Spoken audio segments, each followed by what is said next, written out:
و برای همه شما دوستان میهمانان گفتنی نوری دیده تاج سر میهمانان مرحبا خیر مقدم با نسیم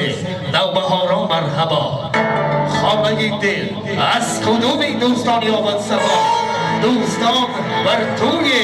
عروسی و داماده این دو نوجوان مرحبا دوستان عزیز زمان را بسیار نمیکنیم اول را باز بسته و نما نقطی سروداری خوش و دلنشی کنگولی ختم زمین مطربی خوش آواز سلیمی لایق در خدمت ما با شما و همه شما استراحتی با فراغت را تمنا دارم سوری دیده حاجی سر توی مبارک شود تشکر زیاد از نام خود از نام کل صداقتان دل جوان حبیب جان از نام برادر عزیز ما در شهر مسکو حضور دارند دلوار جان از نام برادر ما دلوار تقریبا افرزه که باشد زنده باشد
Misli zaten